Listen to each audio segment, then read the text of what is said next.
forman el... ¿Eh? Que es mi Bueno, ¿me socia. escuchan? Sí, Sí, Gerardo. se escucha. Lo que pasa es que apareció la Bueno, autorización conforman de el grabación. estudio ATOT, Arquitectos Todoterrenos, que acá me gustó mucho en el currículum de Agustín pone colectivo arquitectónico, ¿no?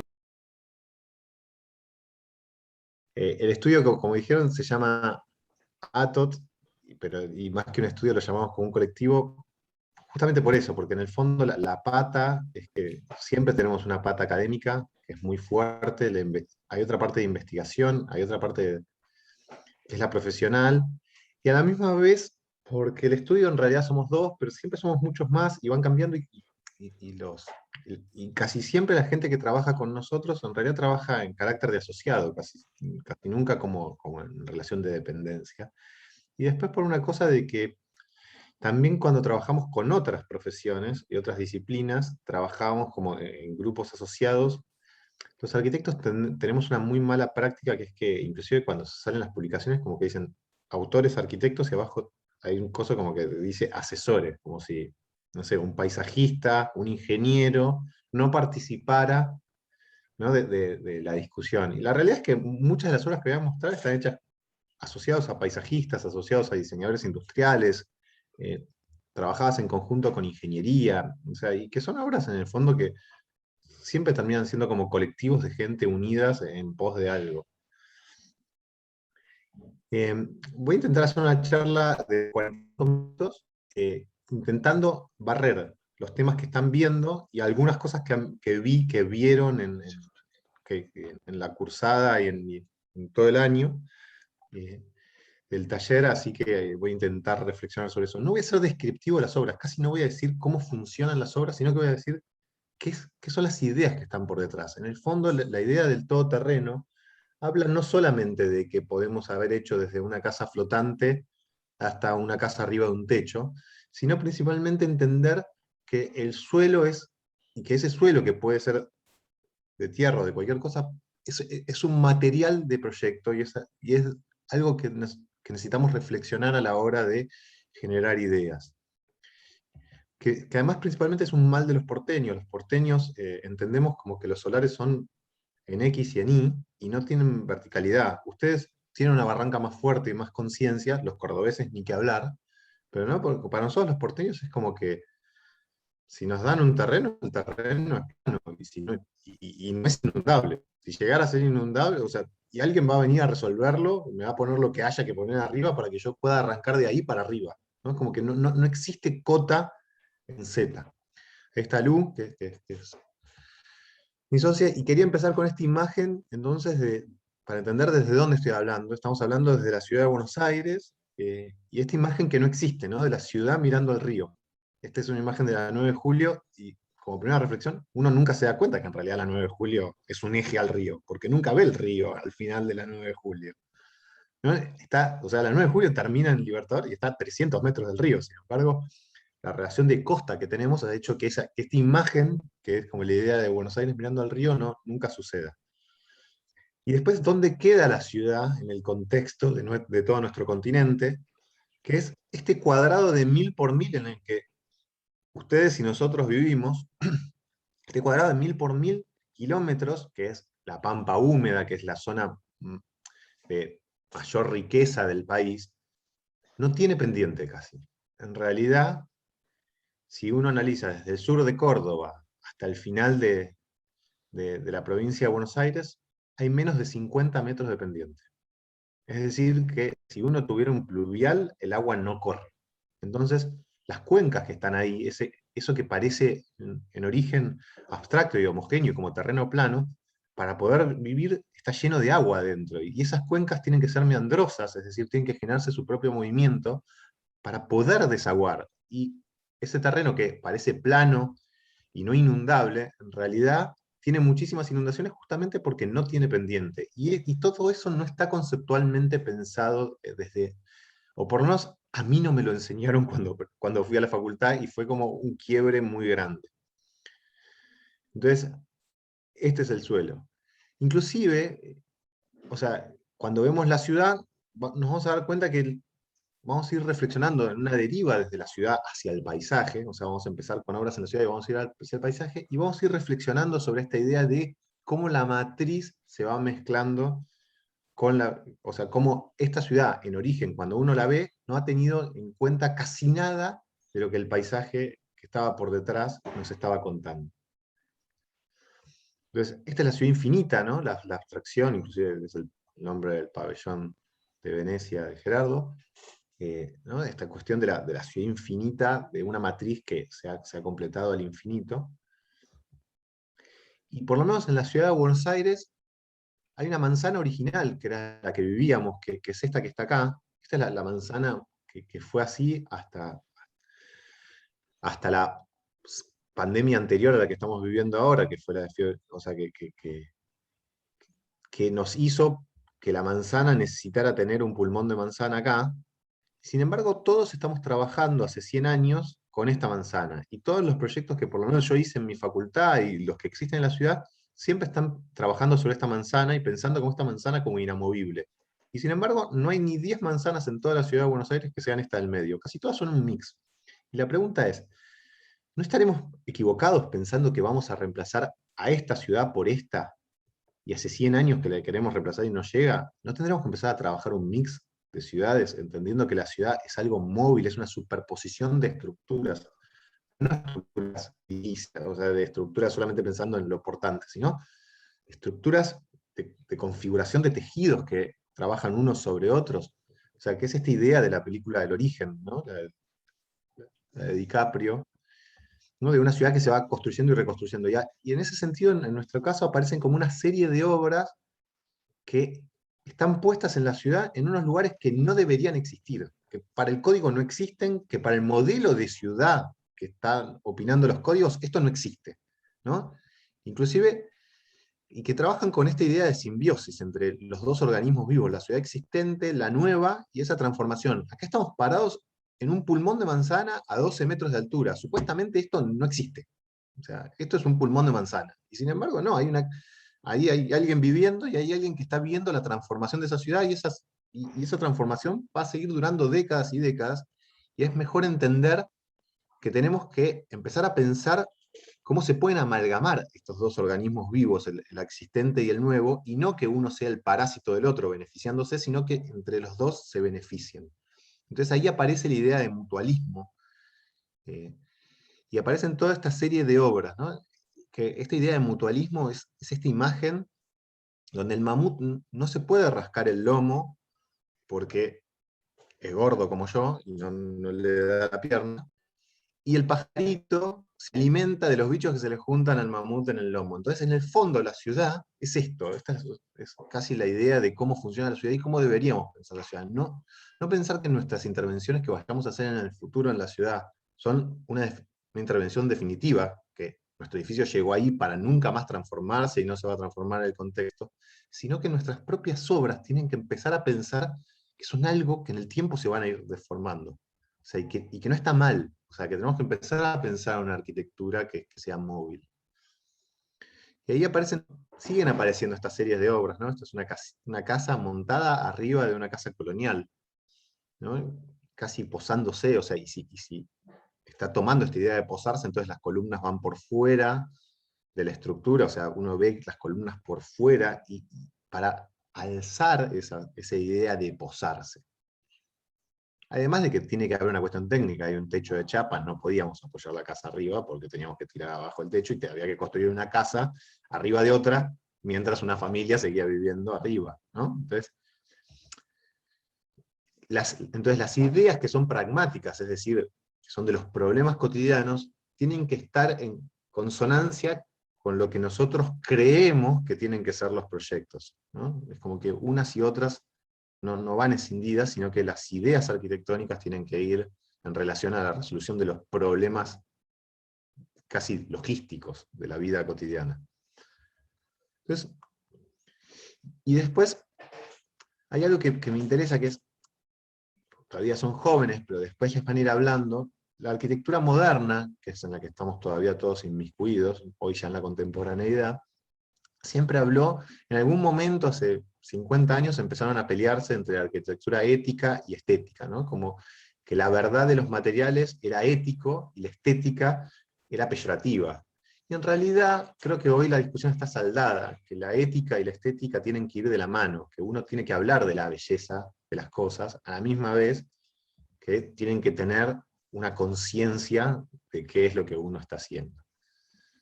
Y después esta idea de la subjetividad en la percepción, cómo es el filtro con el que vamos a ver a esa ciudad que va a ir cambiando. ¿La vamos a ir a ver a través de una ventana completamente expuesta o nos vamos a ir filtrando para ir generando una relación ambigua entre el interior y el exterior, que además vaya teniendo características distintas según el traspaso de las horas o de las épocas del año? Este es el proceso de obra, son obras muy rápidas, son 45 días de obra, y ahí se va construyendo, son muy pocos materiales, con lo cual son obras fáciles de realizar. Está al lado mío, Lu. Perdón, estaban llamando de atrás.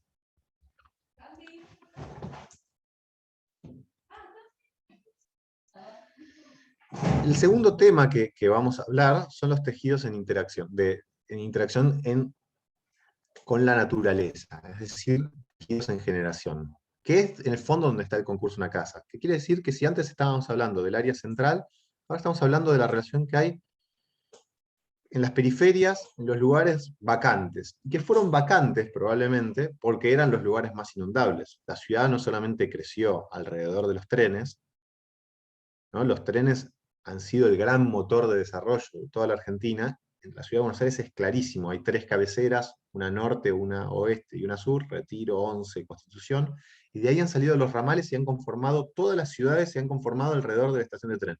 La estación de tren siempre queda en un punto, hay una calle comercial de 4 cuadras hasta la plaza central del pueblo, y en la plaza central está la escuela, el banco y la municipalidad y la iglesia. Y de ahí a la estación de tren siempre hay 4 cuadras, y esa calle que une la estación con la plaza es la calle comercial. Y así son todas las ciudades del Gran Buenos Aires, están todas conformadas con la misma lógica. Sin embargo, uno puede ver, esto hoy son quizás las rayas más gruesas son las autopistas, que son las más iluminadas, pero los trenes están relativamente cerca de ahí. Lo que está entre medio, que fueron las áreas vacantes de esta ciudad en forma de mano, son las áreas bajas, y que por eso no fueron conformadas, y que son sobre las que la ciudad se está expandiendo ahora, muchas veces sin pensar justamente en cómo fue la naturaleza que estaba por debajo y no tomando en cuenta nada de eso. Entonces, en ese sentido, la ciudad radial, de origen, que inclusive fue beneficiosa en cierta expansión, choca de frente contra la matriz de cuencas que vienen en el otro sentido. Y eso es en el fondo el gran desafío de la ciudad hoy, ver cómo una ciudad radial, que además que su división política además no tiene nada que ver en su funcionamiento ecológico, ni siquiera productivo. Entonces, chocan por completo una con otra, y es una discusión que es muy difícil de saldar, porque va a ser imposible que los municipios, que alguien pueda llegar a la conclusión de que hay que cortar la ciudad de Buenos Aires y unirla a ciertos pedazos de municipios, y que los municipios se tienen que transformar. Los políticos jamás van a querer hacer eso. Pero bueno, desde la arquitectura tendremos que ir generando debates unidos a otras disciplinas para ver cómo podemos modificar la ciudad, porque realmente es un sistema del Gran Buenos Aires que no funciona, y no va a funcionar, y es muy difícil que funcione si sigue así. Entonces, en estos tejidos en generación, donde la gente va hacia la periferia supuestamente a estar en contacto con la naturaleza, en realidad la naturaleza después no está ahí consolidada, porque ha sido transformada o porque no están plantado lo que ellos quieren. Y nosotros ahí empezamos a estudiar como todo un sistema de lo que nosotros denominamos casas envoltorios, es decir, casas que se generen su propio paisaje, que tengan que trabajar la mutabilidad, los filtros, las envolventes, para no estar tan expuestos en lugares donde las visiones lejanas son tremendamente comunes, y a la misma vez la intimidad de la gente que vive en las casas está muy sobreexpuesta, y terminan siendo casas muy vidriadas después con los blackouts bajos. Entonces empezamos a trabajar toda una serie de casas que tenían que generarse su propio paisaje, porque iban a estar supuestamente en relación al paisaje, pero después el paisaje no estaba, o no estaba como la gente imagina que iba a estar. Y que no solamente son los barrios cerrados, sino son los de los barrios comunes. O sea, en las periferias de Rosario hay millones de estos, y no necesariamente tienen que ser barrios cerrados. En ese contexto apareció el tema del concurso Una Casa, que fue la primera. O sea, la realidad es que si no hubiera existido el concurso Una Casa, después no hubiéramos podido hacer todas las otras casas que hicimos por lo que pudimos pensar en una casa. Y aparece como esta situación, además de que uno se ríe y es malo, y se ríe de Calu Rivero abrazando al árbol, ¿no? Digo, qué maldad, pobre Calu, le dicen que para el póster se abrace un árbol. Pero había algo del imaginario y había algo latente que todavía existe hoy. Hoy inclusive el estudio está trabajando en lo que no se hizo de una casa. O sea, nosotros hoy estamos haciendo casas prefabricadas de alta velocidad, no para, o sea, que no son estas, pero que surge de la misma idea, ¿no? De estar vendiendo casas como si fuesen autos y de desarrollar como cierto control.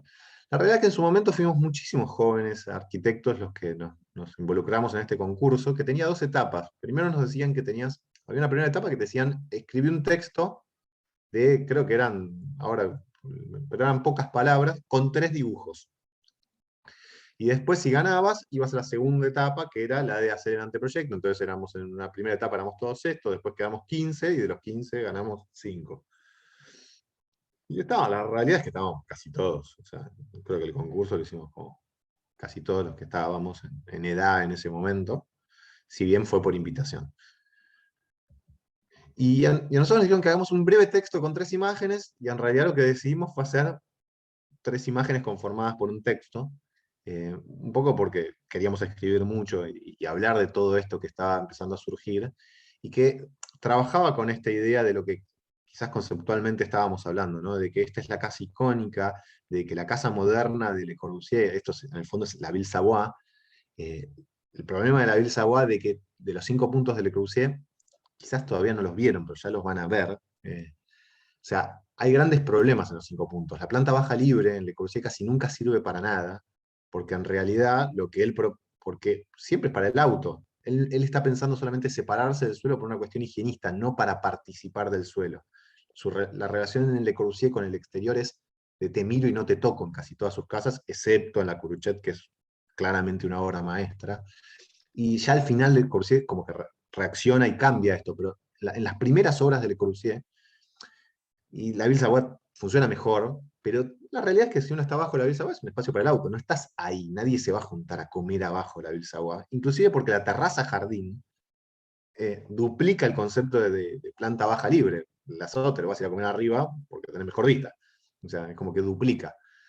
Y eso creo que necesitaba de ser repensado, y esta generación de cuál es la relación entre el adentro y el afuera. Que no sea estática, que no sea yo acá, vos ahí, sino que sea abrazar, que es el tercer esquema, que es abrazar la naturaleza, generar su propio paisaje, esta idea del envoltorio. Y así sale el tema del concurso Una Casa, que no deja de ser una metaestructura de 10x10, donde una casa va a ir teniendo configuraciones diferentes, casi por catálogo, pero que a la misma vez sean adaptables, pero que siempre pueda ir generando su propio paisaje. Entonces, la casa no solamente se va a ir agrandando adentro de la matriz, sino que además va a ir mejorando tecnológicamente, porque lo que entendíamos es que vos cuando te mudabas a la primera casa, que quizás tenía 50 metros cuadrados, la casa iba a tener un nivel de confort menor, porque era el que tu vida en ese momento iba requiriendo, porque uno cuando inclusive, si los estamos pensando como autos, el primer auto no solamente es más chico que el auto que te compras cuando es familiar, sino que el auto familiar además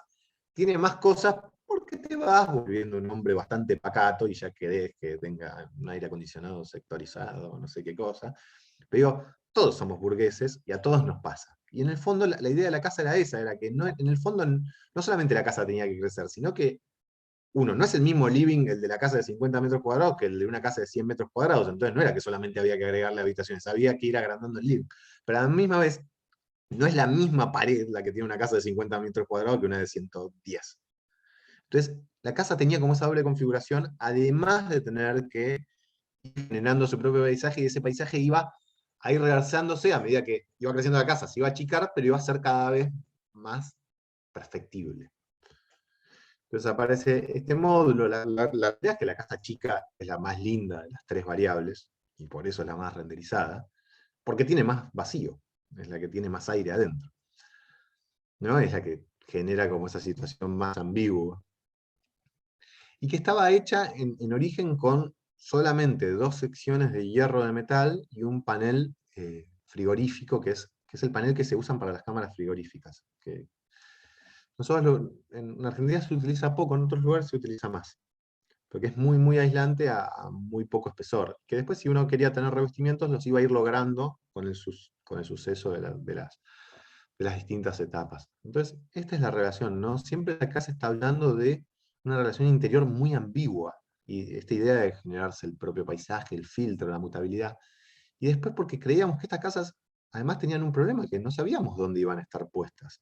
Lo más probable es que estuvieran puestas en cualquier lugar o en los peores lugares. Ni siquiera sabíamos si hacia dónde iban a estar orientadas.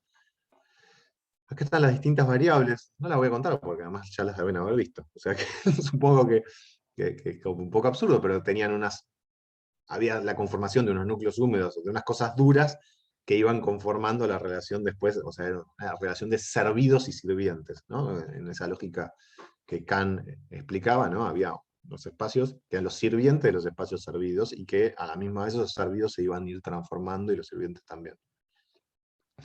Las maquetas para nosotros es un concurso que tuvimos mucho cariño. Lucía lo hicimos solamente Lucía y yo en ese momento.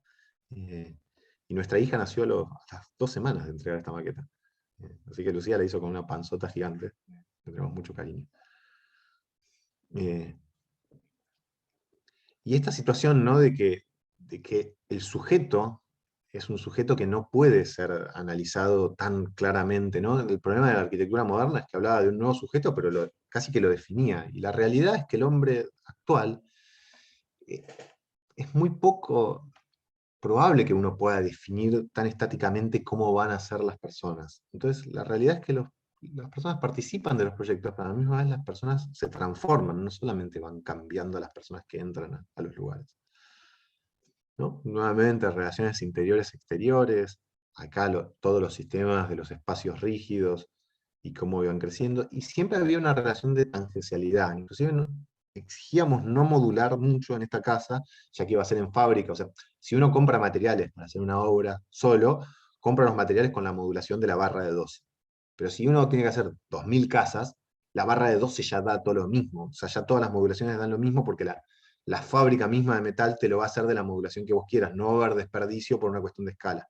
Entonces, a propósito íbamos generando submódulos que no tuvieran relación de modular, para poder generar tangencialidades que si no, no se hubieran podido conformar. Yo sé que quizás estoy diciendo cosas de repente un poco complejas, pero yo les prometo que cuando vaya dando la charla, muchas de las preguntas se van a ir respondiendo solas. Y esta cuestión, como casas sin lugar y sin orientación.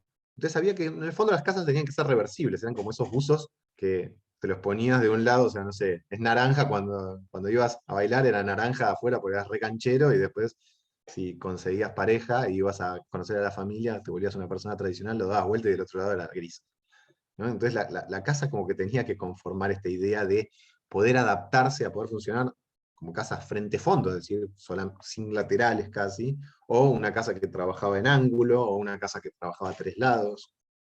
Y a la misma vez esta idea de que estuviera levantada venía ya dando cuenta de trabajos que veníamos haciendo en la isla, de que ¿por qué estamos pensando que siempre tenemos que rellenar el suelo? Que es algo que vamos a ir trabajando después. ¿Sí? O sea, ¿por qué esto no puede estar en un lugar inundable? Que el jardín haya 50, 60 días al año que esté lleno de agua. Y que esas patitas sean regulables y adaptables según dónde estuviera cada casa. Y esto se fue transformando en otras casas que nos fueron sucediendo. Y entonces esta idea del adentro y del afuera ambiguo de esta generación de su propio paisaje, lo que nosotros llamamos envoltorio, empezó a trasladarse a otras obras de índole privada, ¿no? Y que son estas pequeñas espacialidades. ¿Dónde termina el espacio del living? ¿Termina en esta ventana? ¿Termina en esta ventana? ¿Termina donde empieza la galería? ¿Termina donde termina la galería? Porque ahí se nota claramente, si yo estoy pudiendo sacar una foto y veo una casa que está como a 300 metros, no hay que generar en estos lugares tamices que vayan generando claros oscuros, o sea, juegos de luces y sombras, para después no tener que estar con una cortina encerrados adentro de una casa sobrevidriada, además de los problemas que generan la temperatura y esas cosas. No hay que generar como esa situación de que hay un jardín realmente expuesto, porque es inevitable, y otras zonas exteriores que juegan en relación al interior y donde uno puede estar en el espacio doméstico más protegido. ¿No? Y aparecen toda esta serie de obras, en esto inclusive las rejas se van moviendo y van como que uno se va llevando las plantas hacia donde uno quiera. Y esto es algo muy loco, porque además se va llevando el punto de rocío a la noche. Cuando vos te parás, te llevas la reja hacia donde estás, hay menos frío a la noche porque el punto de rocío se genera en la reja y no llega al cuerpo. ¿No? Y son toda una serie de obras que van sucediendo sobre esto. Sobre la que voy a hablar es esta, que es la casa Procrear, que quizás es la que tiene el espíritu más cercano a la de una casa, y que se dio inmediatamente después de la otra.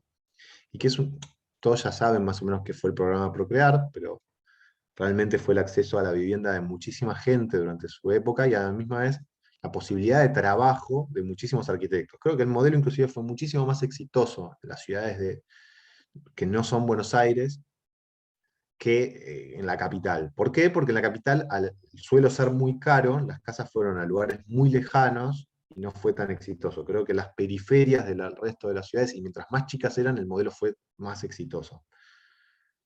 Entonces había que generar, el problema de Procrear es que te daban una plata, un crédito muy blando, hoy es un poco regenerado transformándose en otra cosa, pero que la plata no daba para construir realmente una casa familiar, porque no te alcanzaba, ya la inflación te iba comiendo, ya estábamos empezando a crecer, entonces la realidad es que el crédito bancaba una casa de 66 metros cuadrados, 70, pero la mayoría de la gente quería mudarse a una casa de 100. Entonces, bueno, ¿cómo hacemos una casa de 100 por el costo de una de 70? Entonces la idea fue hacerla envolvente nuevamente, lo más grande posible, al menor costo posible, y que después la casa fuera mejorando tecnológicamente y vaya generando más capas de aislación. Entonces la decisión es usar un único material, un único bloque, que es el mismo bloque para los muros interiores que para los muros exteriores. Que eso, si se lo piensa en el resto de los sistemas húmedos, no es así. La pared exterior tiene muchísimos más layers, muchísimas más capas que los muros interiores y por ende es más costoso. El bloque de hormigón termina siendo algo que no es tan perfecto hacia el exterior, pero que aguanta, ¿no?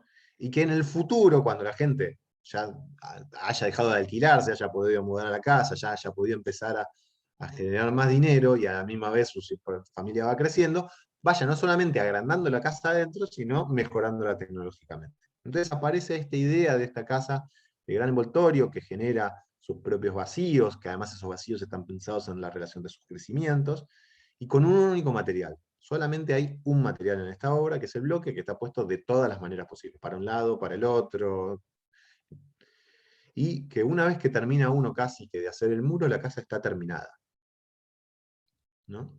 Y ahí están como las fotos de obra, toda modulada en un ladrillo. O sea, la realidad es que las medidas no son importantes. Si la casa medía 10 centímetros más, porque la junta entre ladrillos se le había achicado, se le había agrandado, no pasaba nada. El tema era la cantidad de ladrillos que iban para un lado y para el otro.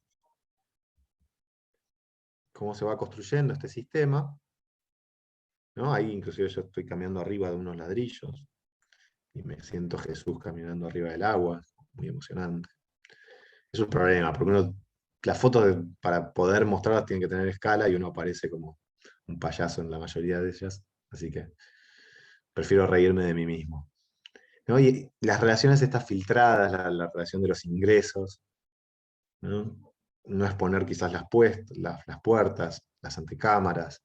Ahí está mi perrita que me acompañaba a todos lados. Y algo de lo que quería hablar, que ya está, que es como el cierre de todo este sistema, el segundo contenido, que es esto de las viviendas en generación, este es el cuadro de La Última Cena de Da Vinci. Está hecho en el Renacimiento. No hace falta que hayan cursado la facultad ni hayan cursado la historia del arte. Todo el mundo vio este cuadro y todos saben lo que pasa, ¿no? O sea, acá está la traición, hay un montón de cosas que suceden, pero si es un encuadre renacentista, que es cuando se inventa la perspectiva, en el centro de la imagen está claramente Jesús, ¿no? Y es una imagen central, que está trabajando sobre la idea de la perspectiva. 200 años después, Nicolás Poussin hace el mismo cuadro, que él lo llama La Intuición de la Eucaristía, que son solamente 200 años de diferencia, y si se fijan, en el centro de la imagen ya no está Jesús, sino que está el vacío. Y el vacío es el articulador. Entonces el vacío no es lo que aísla las cosas, sino lo que genera el espacio, ¿no? Entonces nos interesaba mucho esta idea de vacío articulador. Inclusive cuando uno ve el cuadro de Nicolás Poussin, es muy claro. Fíjense que el cáliz ni siquiera está en el centro de la imagen, está un poquitito rotado, y la luz está rotada un poquitito para el otro lado, y como Jesús todavía no murió, la cruz se devela en el mantel, pero Jesús está vivo, entonces no hay cruz. Pero lo que realmente es el articulador de la imagen, o sea, si uno hiciera el punto de fuga, la fuga está en el vacío. Y eso era algo que, esta idea del vacío como articulador, es algo que venía, que claramente termina siendo lo que articula todas estas casas que acabo de contar, ¿no? Este espacio no termina en la ventana, no termina donde termina el agua, ¿no? Todo eso se va articulando, y el vacío a través del que ven estas casas es lo que cualifica los espacios. O sea, el espacio living no toma jerarquía solamente por su medida en alto y ancho, sino a través del vacío por el que ve, sea este o sea los vacíos laterales. Y es lo mismo lo que pasaba en la casa de una casa. El vacío es el articulador y es el que termina jerarquizando o dándole característica a la relación de los espacios. Acá están los análisis de centros, ya hechos sobre los dos cuadros, ¿no? Y ahí se puede ver como con varias de estas imágenes que hablan sobre lo mismo, ¿no? Los vacíos, ¿no? La relación de los dormitorios hacia los patios internos, no solamente las ventanas que son externas, que siempre son más chicas y más controladas. Hoy todos estos espacios son verdes, ¿no? El problema de las casas procreadas es que nunca se terminan. Pues, hay un momento de la obra que te llama a la familia y te dice, nos mudamos el fin de semana, no te dijimos nada, como se acabó, no vengas más.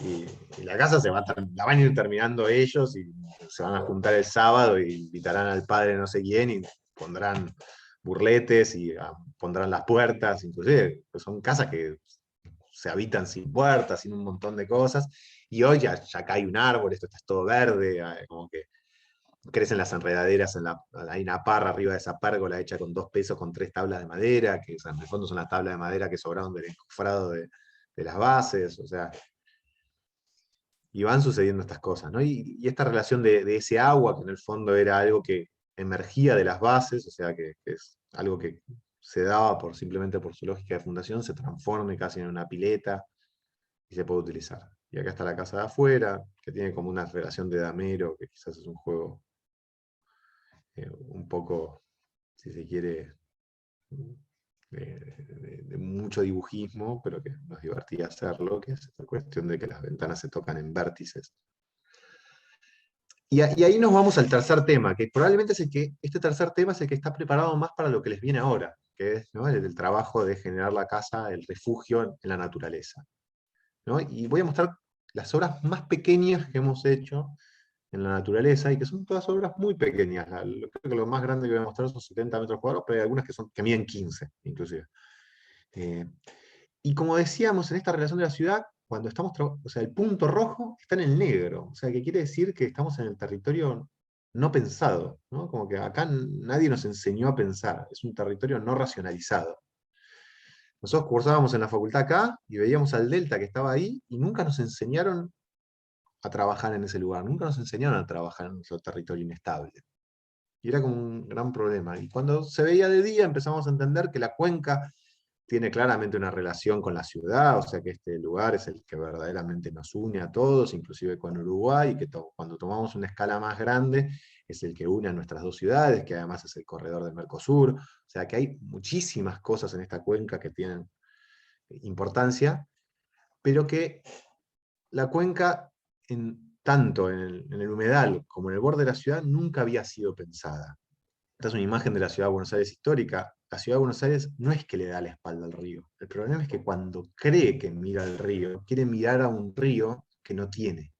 O sea, Buenos Aires cuando quiere mirar al río, quiere tener la costanera de Montevideo, quiere tener una playa, quiere vivir en Copacabana, y nosotros no vamos a tener nunca arena. Nosotros por el movimiento del río Paraná, el río siempre va a limpiar del lado uruguayo, en nuestra margen, y va a tirar la suciedad de nuestro lado, el barro de nuestro lado. Nosotros vivimos en un pantano, y tenemos que hacernos cargo de que vivimos en un pantano y disfrutar del pantano, ser orgullosos de nuestro pantano y no intentar transformar a nuestro pantano en algo que no es. Entonces, el problema de la ciudad es que o no miró, o que miró otra ciudad, pero que lo que siempre puso ahí en su origen eran las infraestructuras, porque eran espacios no de uso, sino espacios simplemente para que haya lavanderas, para que pase el tren, que el tren pasaba por ahí porque justamente eran terrenos públicos, entonces podían poner el tren en el lugar que no había sido vendido, que no estaba loteado. No porque o sea, entonces es como que en el fondo el río siempre fue nuestro fondo, justamente. Y que el problema es cómo generamos a nuestro fondo convertirlo en frente. Y eso es lo que sigue en el tercer tema. Este es el portal de lo que es hoy, muchas veces, la división entre la isla, el delta, y la ciudad. Hacia la izquierda es delta. Este es el río Luján, es el río que divide la ciudad de Buenos Aires del delta. O sea que la normativa dice que de acá para acá, esto es delta, tiene otra normativa, es un espacio natural que hay que mantener, pero de acá para la derecha, esto es la ciudad, esto tiene que ser duro, duro, duro, duro, y le vamos a llegar con la normativa con manzanas de 100%, y haremos la ciudad infinita como siempre fue. Y es un absurdo, o sea, que la normativa proponga esto. Nosotros vamos a contar esta casita que está acá. O sea, y cuando uno se da cuenta, mira la foto, se da cuenta que los dos lados son lo mismo. No puede ser que la normativa diga que para habitar este lugar hay que poner 2 metros de tierra para que esto no se inunde a todo el lugar y transformarlo en esto.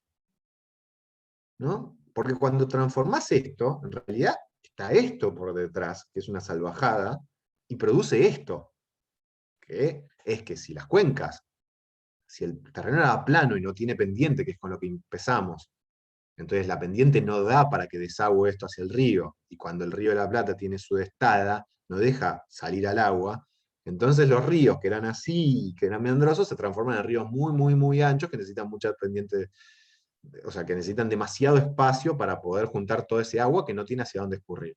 Si nosotros lo taponamos y empezamos a rellenar todo, ese agua no va a ningún lado y se genera arriba un tapón, ese tapón, río arriba, empieza a generar estos problemas, ¿no? Las inundaciones de Luján, que siempre fueron recurrentes, cada vez son más graves, y son más graves porque por lo que la ciudad de Buenos Aires está haciendo río abajo. No nos hacemos cargo, ¿no? Después aparecen los carpinchos y es como hay que dormir a los carpinchos y llevárselos a vivir a no sé dónde, a la isla de los carpinchos, y muchachos, los carpinchos están ahí, o sea, algo va a pasar si agarras y transformás todo el suelo. Entonces aparecen estas casas en estos lugares, ¿no? Y entendíamos que no teníamos que hacerle caso a la normativa, sino que teníamos que empezar a trabajar nuevamente entendiendo lo que el suelo nos decía, y generar una casa que deje pasar ese paisaje lo más intangible posible y disfrutarlo, y que la casa simplemente tomara altura para poder tener una relación de escala con ese paisaje que es muy frondoso y que a baja altura no se logra ver su inmensidad, pero que a cierta altura se empieza a ver. Entonces, ahí se puede ver, la casa está en un lote, funciona más frente-fondo, porque de un lado tiene como una laguna interna, que es la que va a tener salida al Río de la Plata. Acá se guardan embarcaciones, la gente tiene kayaks, botecitos para después salir a nadar. Esto es un barrio abierto, no es un barrio cerrado ni nada. O sea, se llega de la manera que puedas, porque inclusive cuando llegamos era un lugar como bastante inundable. Y que tenía que tener esta relación ambigua de escala y en el suelo, donde el suelo la mayoría de las veces iba a ser pantanoso, iba a estar un poco húmedo, a veces más seco, durante los meses de verano, que es cuando uno más quiere bajar a jugar, quizás iba a estar más seco, pero que muchos días iba a estar inundado, inclusive casi, o sea, todos los meses iba a tener sectores de inundación, y algunas veces la inundación iba a llegar a 2 metros, pero iba a ser una vez por año. Entonces la casa tenía que levantarse, y a la misma vez, porque está en un contexto que no deja de ser muy ambiguo, porque la ciudad está ahí nomás, o sea, la ciudad formal está a 1,5 kilómetros, tenía que poder cerrarse por completo. Entonces la casa casi que es como un transformer que cuando llega la noche o la gente se va, se tiene que cerrar por completo para poder obtener mayor seguridad, y además para poder controlar lo que no llegaba a controlar los aleros del techo en este espacio que era más abierto. Entonces ahí está la obra, lo que le va a suceder es que este balcón y las escaleras se van a subir. Y por donde estaba puesta la casa, que es en este sitio, o sea, así, cuando nosotros llegamos a construir la casa, entrábamos los materiales por acá, por este caminito, así eran 200 metros. Entonces, no ibas a llevar materiales por este caminito 200 metros que fueran muy pesados. La casa claramente tenía que ser muy liviana, y a la misma vez tenía que estar conformada con muy pocos materiales. Entonces la decisión es hacer una casa que solamente tenga 4 materiales en obra, y que sean lo más liviana posible. Entonces iba a haber un poquito de cemento abajo porque era inevitable, y que después arriba iba a haber 2 secciones de caño, iba a haber un tubo de 150 por 50 y un tubo de 120 por 40, una tabla de madera y un panel frigorífico. Y con eso teníamos que poder hacer toda la casa. O sea, entonces, con 4 elementos había que poder hacer toda la casa, porque era complejo. La logística es fundamental. Y después los módulos en esta casa sí tenían que ser completamente modulares, porque no puede haber desperdicio. El 10% de lo que entra a una obra comúnmente en la ciudad se va a un contenedor que Dios sabe a dónde se lo lleva. Y nosotros no nos hacemos cargo. De ese 10% de cada bolsa de cemento se va como suciedad. En este lugar, ese desecho no puede existir, no solamente por una cuestión ecológica, sino porque nadie se lo va a llevar a ningún lado. Entonces, acá están los paneles, ahí se ven las secciones, las tablas de madera, no hay más nada. Esta es la obra, aquí están, son todos módulos de 4x4,5, porque como se divide la barra de 12 en secciones, para que la altura sea 3, 4,5, 4,59, más 3, 12. Digo, si lo analizan, es esa la cuenta, digo, no hay más nada que eso. El panel viene modulado, entonces somos todos felices. Inclusive este panel, que en el fondo esta es la construcción de una casa, o sea, el concurso se pensó con esta tecnología, era exactamente esto, ¿no? Ahí se ve cómo 4 operarios arman 6 metros cuadrados de fachada en lo que dura el video, que es 25 segundos, está bien, lo tuvieron que usar, quizás tardan 5 minutos. Pero digo, se hace muy rápido esto, porque ese panel es la fachada para afuera y es la fachada para adentro, ya está terminada la casa. O sea, entonces se puede cerrar una casa en muy pocos días, o sea, en un día y medio se cierra toda la estructura y la casa ya está. Vienen las carpinterías, se atornillan y se acabó el problema. Está la casa terminada, la relación con la laguna que tiene enfrente, y acá está el dispositivo de la casa abriéndose y cerrándose. Estoy tardando un poco más de la cuenta.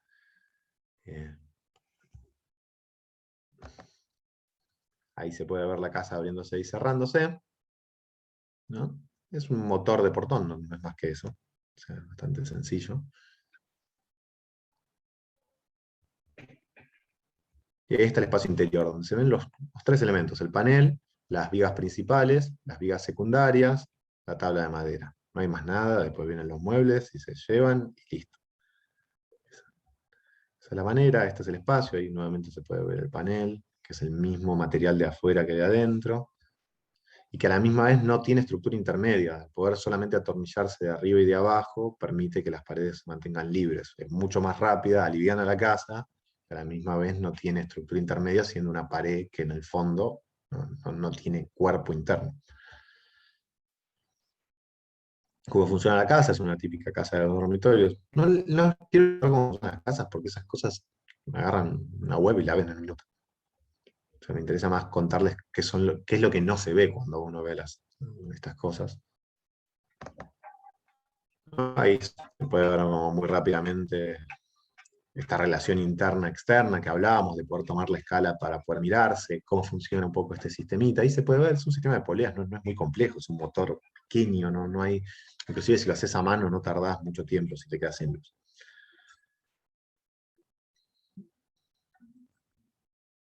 Ahí está ya la relación de esta situación de, ¿no?, la naturaleza y la ciudad ahí de fondo, que se ven las torres de 40 pisos, y la casa en el humedal.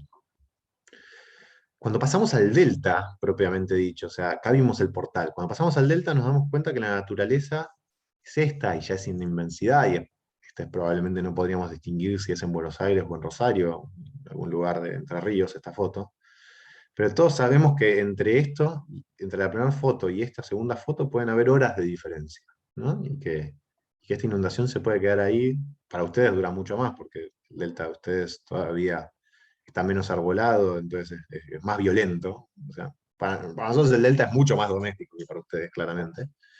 Y que inclusive tenía otra función. El nuestro está inclusive más antropizado que el de ustedes, porque es el lugar donde se hicieron los frutos de la ciudad durante décadas y décadas y décadas, hasta la nacionalización de los ferrocarriles que puso en funciones otras áreas del país para traer esos alimentos. Entonces, en el fondo, todo esto que se ve como área natural está pasado por la mano del hombre para llevar alimentos a este punto, que es el puerto de Tigre, y llevarlos a la ciudad de Buenos Aires. Este es el mercado de frutos original, ¿no? Hoy es esto, más ligado a mimbres y a bastantes productos chinos, la verdad.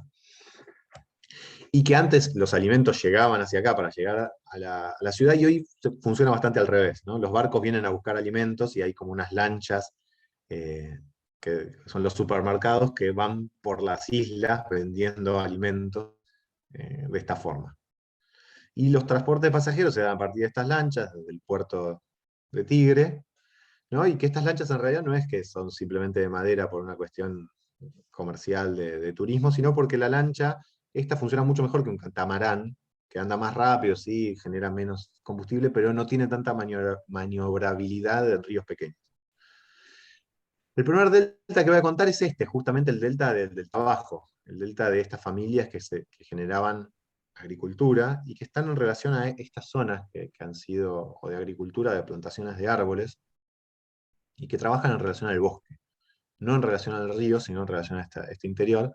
Esta es una obra que trabaja con esta idea de, nuevamente, la subjetividad de la percepción. Si hay que montar una obra en el bosque, entonces trabajemos con esa percepción. Y nuevamente la idea de posarse, o sea, si nos estamos posando, por eso inclusive resaltábamos la idea de después poner columnas por fuera de las vigas, o sea, que las columnas estén por fuera para resaltar la idea de esa situación de posarse, y que la columna no fuese una columna hasta la viga y después otra columna hasta la viga superior del techo, sino que sea única. Y a la misma vez es una obra que está hecha con solamente 2 tablas de madera. Todo lo que están viendo acá está hecho con una tabla de 2x6, nada más, y hay unas tablitas de 1x6 que son las que arrostran, que son las que se tienen que secar durante 2 meses. Esto se hace en una semana por 2 personas, y después de 2 meses, cuando las otras tablas están secas, y los tipos que están trabajando, pues estos tipos es un lugar, es un refugio de trabajo, después vienen y revisten la casa con las tablitas que ya se secaron y la pintan con aceite quemado, que es la manera más fácil de protegerse. Y ahí viene el segundo problema: ¿cómo se fundan estos lugares? Y la realidad es que a mí la facultad siempre me había enseñado que si el suelo era bueno, hacíamos una viga de fundación. Si el suelo era malo, hacíamos una platea. Si el suelo era muy, muy malo, hacíamos pilotes. Pero en el Delta nada de eso tiene sentido y no se cumple ninguna de esas leyes. Este es el peor suelo del mundo, es realmente un pantano. Si uno hinca algo en la tierra, ese palo va a ir a parar a China. O sea, lo va a seguir clavando y el palo va a seguir bajando, y un día va a aparecer en Shanghái y va a ser un tótem en algún lugar de Shanghái. Entonces, en realidad, lo que uno hace simplemente es apoyar cosas sobre tablas y intentar distribuir la carga puntual superficialmente, casi como si fueras un ganso. Ahí está cómo se produce la obra. 2 personas producen esto muy rápidamente. Los nudos, ¿no? Son secciones muy... Y después se reviste y la obra, si se fijan, casi no tiene vidrio. O sea, el único vidrio de toda la casa es este, que se pudo llevar a una lanchita, entonces no había problemas, no había ninguna complejidad, y después son solamente 2 secciones de madera, ¿no? Más nada que eso. El segundo delta que vamos a hablar es el delta turístico, es el más ligado a lo que todos conocemos, que es 10 metros para la derecha de esta foto y 10 metros a la izquierda. ¿Por qué? Porque cuando vemos el delta, en realidad, nos damos cuenta que todos los puntitos están en relación a la costa, que a la misma vez es en el único lugar que hay un servicio, que es la luz, que es lo único que llega, que es un cable que rodea todas las costas. Y esto es porque en el fondo la costa es el lugar más alto de la isla. Los centros de isla son más bajos, y cuando viene la inundación no se inunda desde el río hacia adentro, sino desde adentro hacia afuera. Porque esto está lleno de canales internos, no solamente los que se habían hecho en las imágenes anteriores para poder drenar los cultivos, sino que también porque existen ahí desde siempre. Inclusive es muy absurdo cuando lo veíamos homogéneo, pero vemos la división política, en realidad nos damos cuenta que lo único que importa hoy en el delta es el frente, porque inclusive existe el lote de 30 por 3000, es decir, el 3000 da lo mismo, lo único que importa es el frente. Y queríamos discutir eso, ¿no? Nuevamente volver a la idea de hacer sobre lo que era fondo, volverlo frente. ¿no? Mirar para el otro lado. Y entender que si siempre la relación está con el río, teníamos que tomar escala para poder ver a través de esta mata. Inclusive hay una mata continua a 20 metros de la costa que se da abajo de los postes de luz, que hace que a toda el área esa interna de la isla no se entre. Casi nadie va, no entra nadie, nunca camina nadie, no es experimentado. Entonces, mirar hacia otro lado. Entonces, por un lado había una relación de altura, de generar una casa más alta que lo tradicional para poder mirar a ese otro lado, pero para después poder vivenciarlo también en la vida diaria. Y aparecía esta imagen, ¿no? Ese es el centro de Isla, y nos parecía tan interesante como la idea del agua y que había que rescatarlo.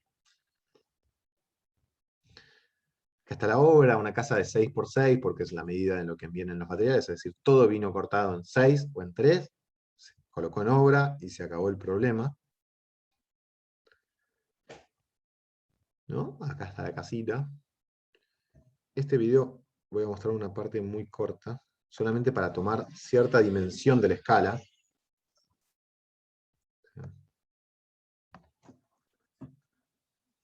Perdón, estoy tardando 1 hora, así que pido disculpas. Quería tardar 45 minutos. Pero se puede ver como Por cierta nosotros cuestión. seguí, No, tranquilo, sin apuro. pero no quiero aburrirlos o que se les haga largo a los chicos. Pero acá se puede ver toda esta situación de esta escala general, eh, que no es perceptible en las fotos peatonales, ¿no? O sea, recién cuando empezamos a tomar cierta altura, empezamos a darnos cuenta, sí, en la terraza es muy claro, ¿no? Esta cuestión de la inmensidad, y además hay algo de que cuando uno está ahí y puede empezar a recorrer el pulmón de Isla, fenomenológicamente empieza no solamente a racionalizar, sino a experimentar todo ese lugar y termina trabajando esa idea. Porque muchas veces no es el lugar donde está la obra, sino todo el recorrido, toda la promenade que después va a haber adentro de esas casas para poder vivenciar esos lugares que terminan haciéndonos reflexionar sobre qué es ese lugar, porque muchas veces no es simplemente estar dentro de la obra lo que la obra transmite, sino todo lo que está alrededor. Una casa muy sencilla, tiene que tener un espacio muy, muy grande arriba, porque la gente a las islas va en conjunto durante los días, pero a las noches no se quedan todos a dormir, entonces en la casa duermen 2 o 4, pero en la terraza quizás hay 20 haciendo el asado durante el día. Y funciona con esta idea de doble techo, ¿no? El doble techo es algo súper común en casi toda la Mesopotamia, pero la realidad es que como el techo de arriba no es habitable, el techo de chapa suele ser el de arriba, y el techo de madera es el de abajo, en este caso se invierte, ¿no? Es como el techo de arriba es el deck, el techo de chapa es el de abajo. Y hay una cuestión que como el agua siempre tiene un problema que te dicen, bueno, uno tiene que sellar los techos porque el agua siempre viaja y siempre encuentra la manera de entrar. Pero el agua viaja horizontal cuando está al aire libre. Cuando el agua choca contra el techo vertical, solamente puede caer después entre las rendijas del deck verticalmente. Ya no hay aire adentro del segundo techo, del entretecho. Por más de que acá no haya ninguna barrera de agua, excepto una tabla de madera. Entonces eso nos permitía que entre el primer techo y el segundo techo, el primer techo está flotando dentro de la casa y no se toca con la envolvente de la casa, que es el 6x6. Entonces inclusive acá se puede ver que las ventanas traspasan, y acá no hay ningún límite, no hay ningún cierre. Esto permite como cierta cuestión de sacar el aire caliente por esos lugares, y a la misma vez no genera como pérdida de agua, o entrada de agua, no pérdida. Se pueden ver los dos techos, inclusive cuando ves en esta foto se ve como muy claramente un techo por sobre el otro, inclusive se ve que trajimos la ventana demasiado rápido y no llegamos a pintar la viga de antióxido de negro, pero no hay ningún tipo de cierre, o sea, y sin embargo no entra el agua. ¿No? Y acá ya la relación de escala superior, donde se empieza a entender esa inmensidad para ambos lados, y llega la inundación y todo se transforma, ¿no? ¿Cuál es el frente y el fondo de todo lo que hablábamos cuando llega la inundación y dónde estaba el río, ¿no? O sea, estamos en el río, estamos del otro lado, y todo eso que tienen estos lugares, ¿no? O sea, entonces acá es donde la fenomenología empieza a tener como características cada vez más complejas, ¿no? Y esta es la relación de aguas. El problema es que no hay fotos lindas sacadas los días de inundación porque nadie quiere salir a sacar la foto.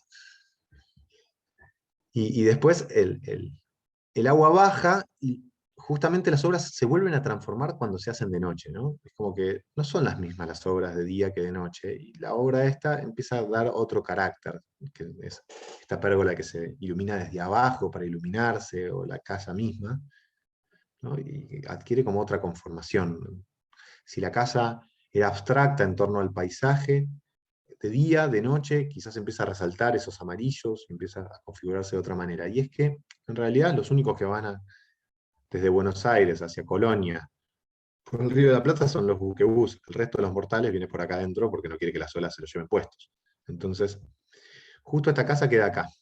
Dentro de las cartas náuticas es uno de los ríos más utilizados para viajar a Uruguay. Y justo queda en la curva.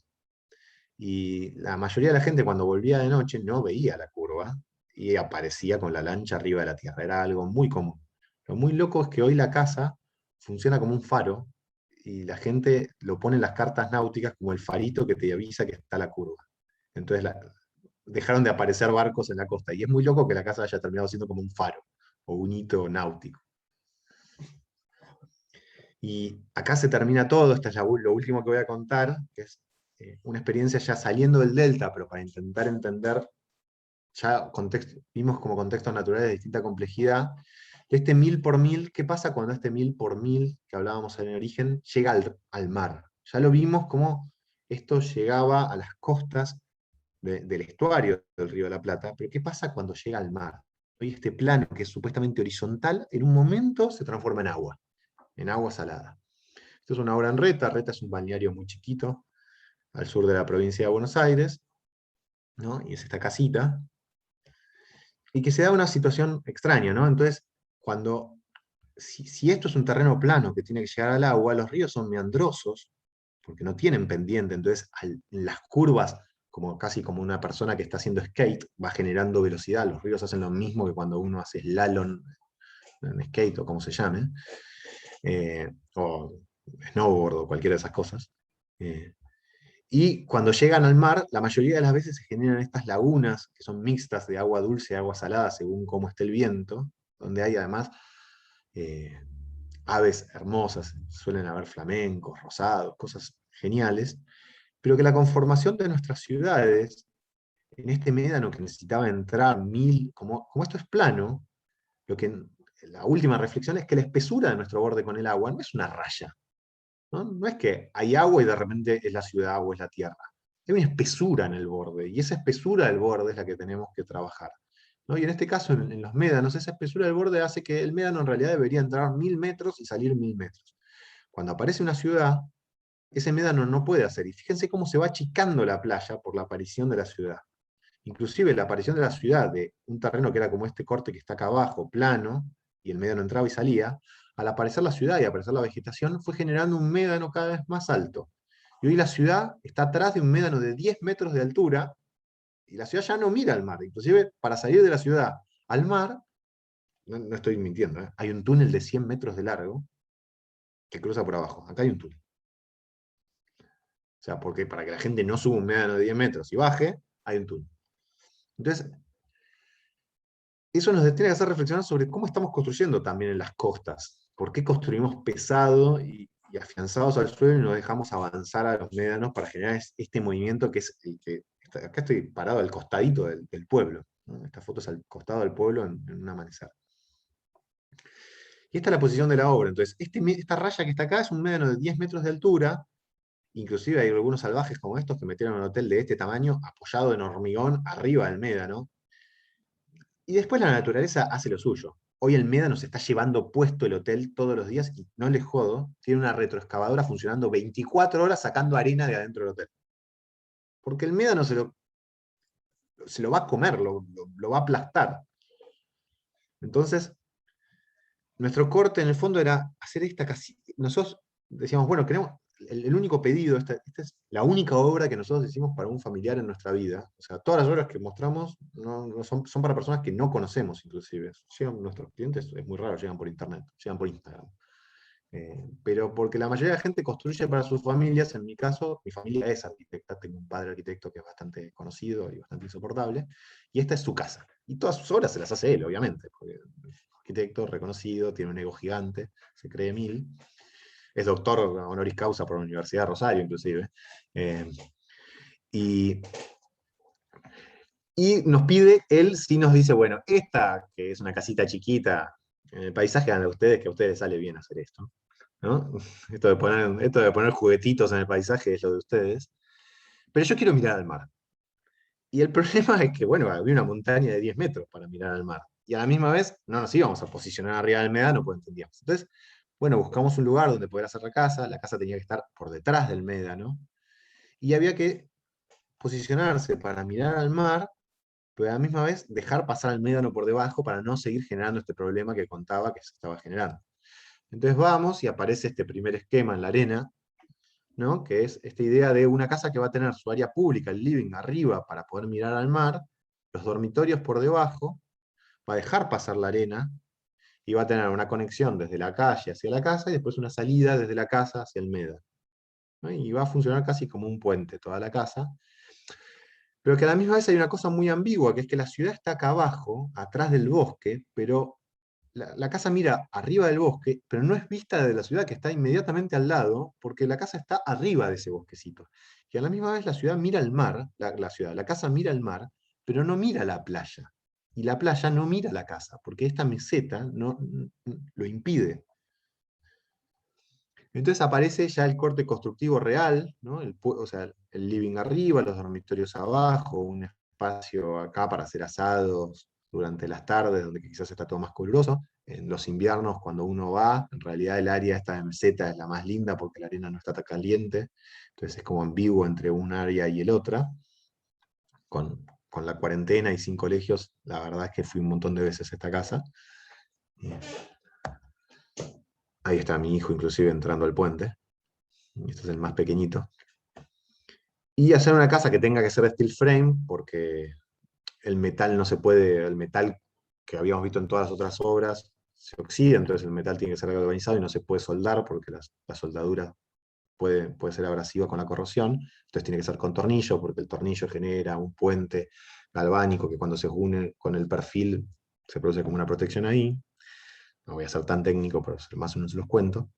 Y ahí está la casa vista desde el agua, ¿no? Y entonces, en el fondo, fíjense que no se ve apenas una rayita. Eso quiere decir que la casa mira al mar, que después lo vamos a ver desde la casa, pero la playa no mira a la casa, y viceversa. Con lo cual es una situación bastante ambigua. La casa mira al mar y mira a la ciudad por arriba, pero la ciudad no ve a la casa, y la playa no ve a la casa. Entonces, como que nuevamente llegamos a este mutualismo donde todos los organismos vivos se ven beneficiados, inclusive porque la casa funciona como un puente para el resto de la sociedad, que viven subiendo por la casa y saliendo. Eh, y todos se benefician, ¿no? Acá está la casa ya en esa meseta, esa relación, ahí se ve como la casa mira al mar, pero les prometo que desde la playa no se ve.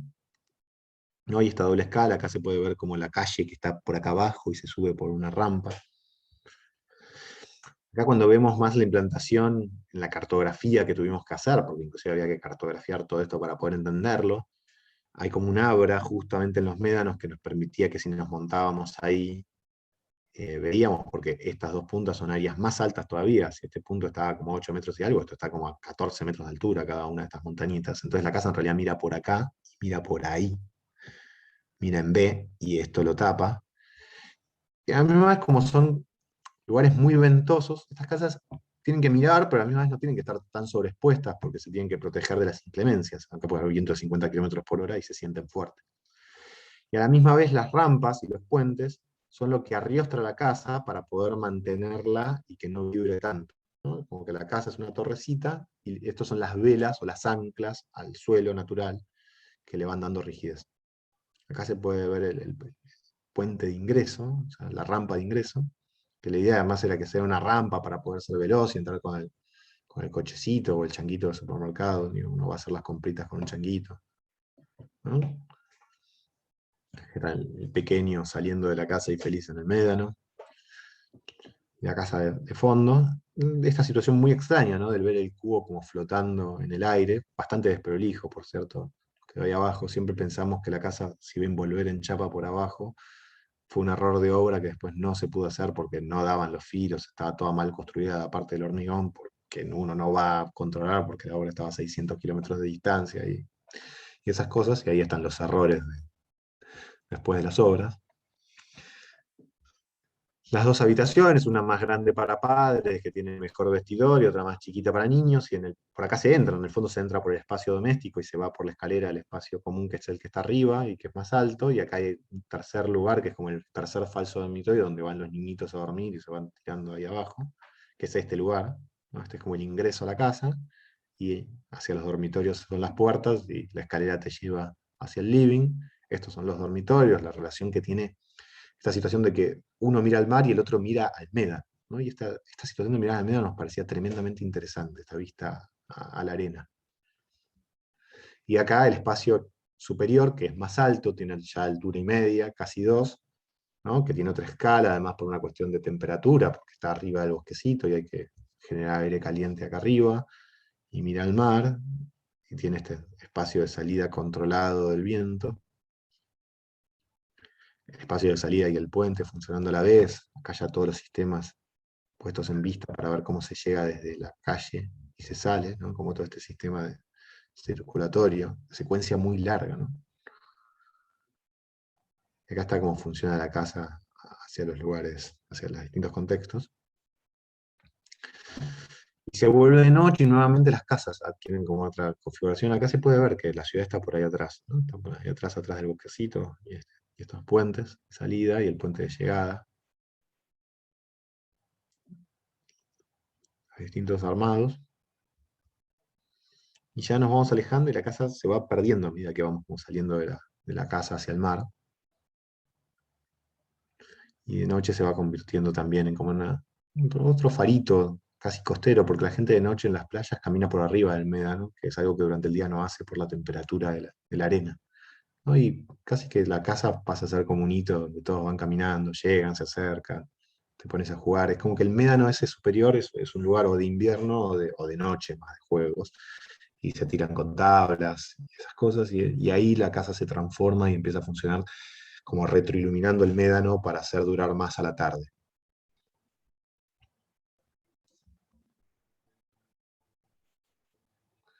Y aquí está la casita ya en altura. Lo divertido es que no son fotos de dron, ¿eh? Estoy montado en los médanos, solamente que hay, como mostraba que había montañas mucho más altas a los costados, estoy parado arriba de la arena, no es ninguna foto de un lugar que no es vista la casa. La foto no es falsa, o sea, la foto es real. O sea, te puedes sentar ahí y está lleno de gente sentada ahí que a la noche empieza a mirar más la casa que el mar, porque está más iluminada. El mar se empieza a volver oscuro. Y si empecé con una imagen entonces de Buenos Aires mirando al agua, quería terminar con una imagen invertida, ¿no? Del agua mirando a Buenos Aires de fondo, y como esa invasión de gente en lanchas yendo hacia la naturaleza, ya que en el fondo el trabajo que sigue es trabajar ¿no? Es esa salida de la ciudad hacia un parque, empezar a pensar cómo es la relación de la ciudad con la naturaleza y de la naturaleza a la misma vez con la ciudad. Y esto ha sido todo. Gracias por todo. Hablé más de la cuenta. Agustín, bueno, bárbaro. ¿Se puede dar un aplauso Nelson. por Zoom o no? Agustín,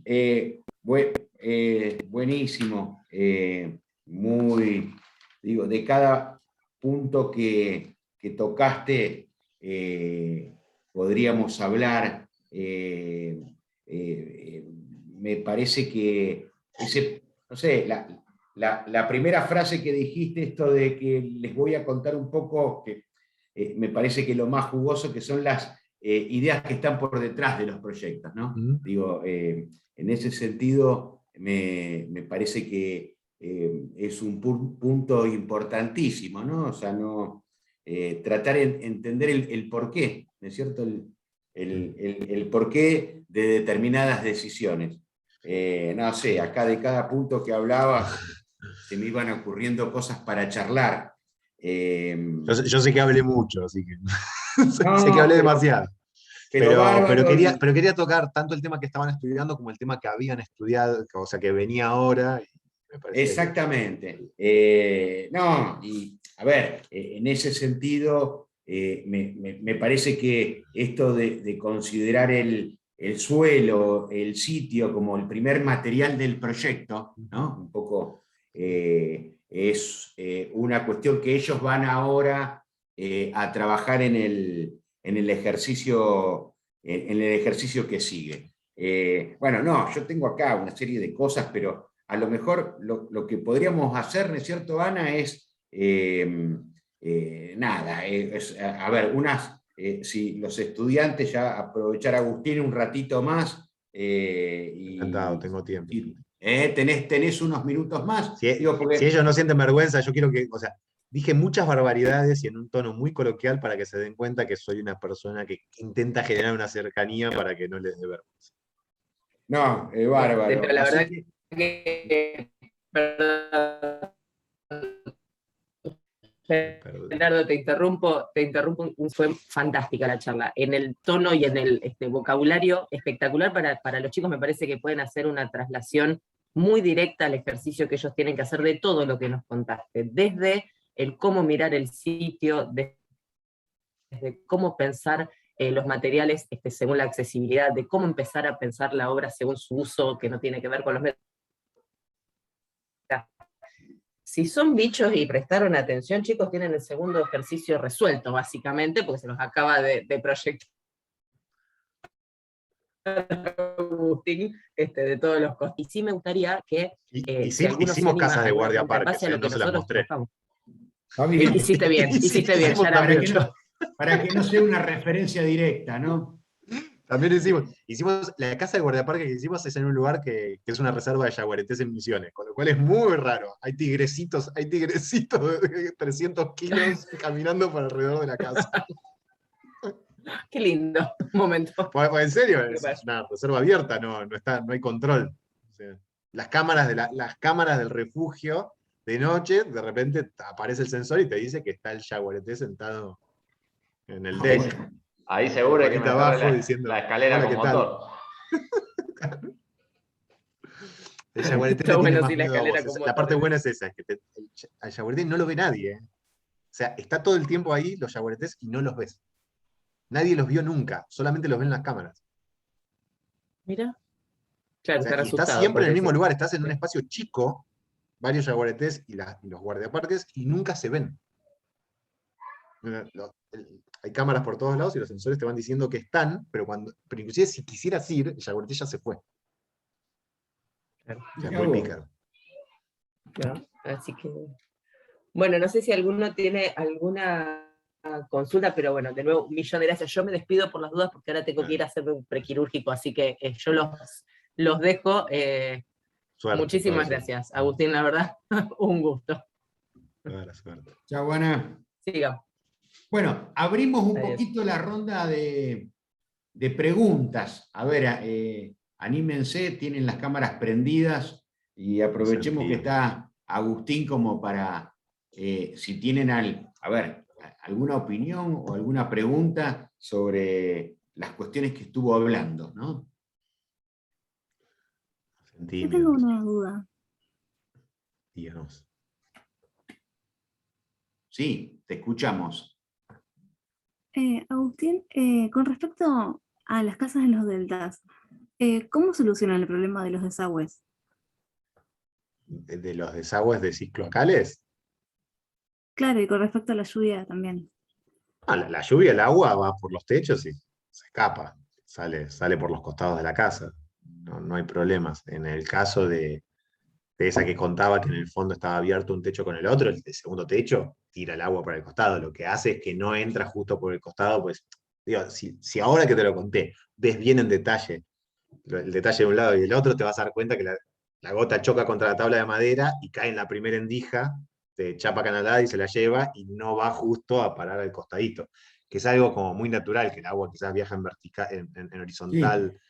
Sí. Agustín, sí, cuando comentabas eso, digo, es la misma estrategia que tiene la industria automotriz. O sea, el auto, ¿viste cómo funciona? El tema del agua. Lo deja entrar y lo recoge sin velocidad por una canaleta interna que se da en el detalle interno del baúl, de las puertas, ¿no? Digo, es la misma situación. Sí, fíjate que en realidad un auto inclusive anda a 200 km/h contra el agua y no entre el agua.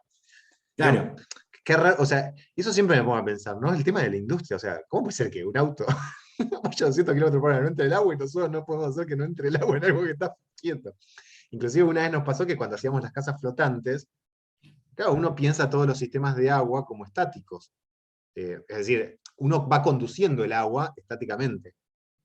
La casa flotante se iba moviendo al igual que los autos, porque había veces que la casa estaba inclinada para un lado, por el río pegado a un lado, entonces había que generar un sistema que no entrara el agua, porque uno lo llevaba a la canaleta y quizás la canaleta uno creía que estaba desaguando para allá, pero desaguaba para el otro lado. Claro, claro. Eso es interesante porque, ¿cómo es que se le dice cuando el problema es la solución, ¿no? O sea, hay veces que uno, por ejemplo, lo que mostrabas vos de requerimiento en esa cabaña de seguridad, que